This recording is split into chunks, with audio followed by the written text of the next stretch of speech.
The country's climate adaptation and mitigation gets a big boost in the 2016 national budget. A total of 129 billion pesos has been set aside for this purpose. More details from Freddie Abando. In recent years, the Philippines has risen to be among the most vulnerable nations to climate change. Super Typhoon Yolanda's devastating impact to the Visayan region in 2013 was the strongest ever recorded in the world. Thousands of lives were lost, damages to property, infrastructure, and agriculture has been massive. That's why recovery and reconstruction continues to be a top priority of government. Because of this, a budget of 129 billion pesos has been allocated in the 2016 General Appropriations Act to cover a package of programs in all departments and agencies of government for climate adaptation and mitigation. The People's Survival Fund enhances the participation of the citizenry to work with government in risk reduction and response.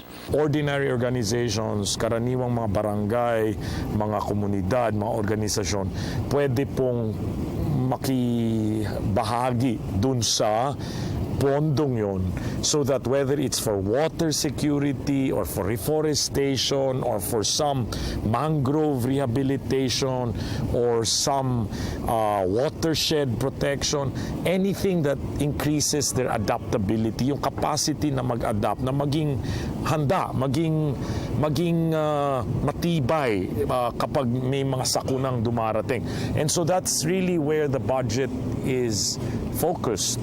Not only for the People's Survival Fund, which will be administered primarily by the Climate Change Commission, but we also have across the budgets of different departments of the bureaucracy, health, hindi lang DNR, education, local government, DILG, etc. Merong tagging yan na parang kinokonekta mo yung mga dots. You know, you're connecting all the dots so that na mainstream ang climate adaptation programs and projects and different budgetary items. So, Secretary Acosta bared the President's call for climate financing for the most vulnerable countries to climate change in the Global Climate Change Conference held in Paris last December. We are a voice unto ourselves. We are the most vulnerable to climate impacts, and the Philippines is number one. And the Philippines is chair of that CVF, Climate Vulnerable Forum.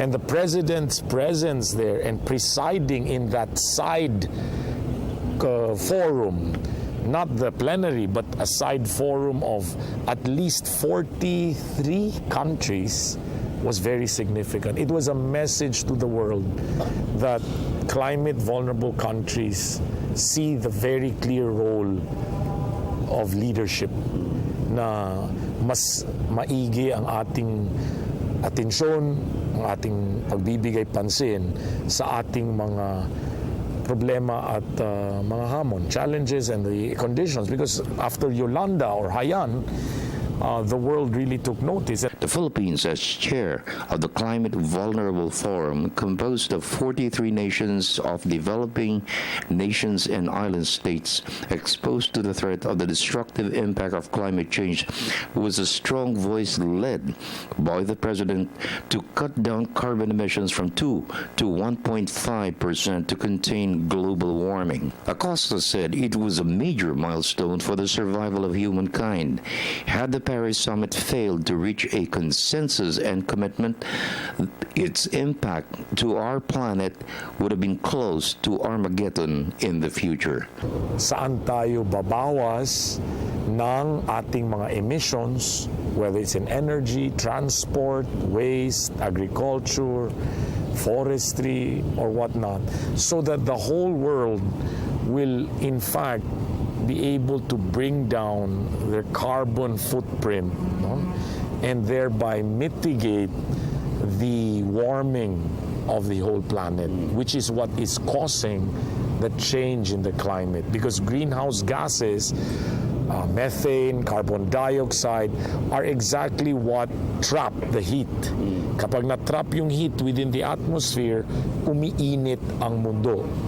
And Paris Agreement of 2015 was a very clear roadmap that the world takes clear cognizance. It's very clear about what it is that we recognize the problem. 2, that we are going to do things in many ways more effectively and collectively. And 3, that we will have to monitor and check on each other leading up into the future so that the 1.5 degrees Celsius threshold will be reached. Kasi kung 1.5 degrees Celsius or 2 degrees Celsius, ibig sabihin niya kung lalampas tayo nun at sobrang uminit na beyond 2 degrees Celsius, that's when ecosystems collapse, magbabagyot, baha, the whole ecosystem of the entire planet sort of runs aground, meaning talagang magkakagulo, disease, disasters, etc. For the People's Television Network, this is Freddie Abando reporting.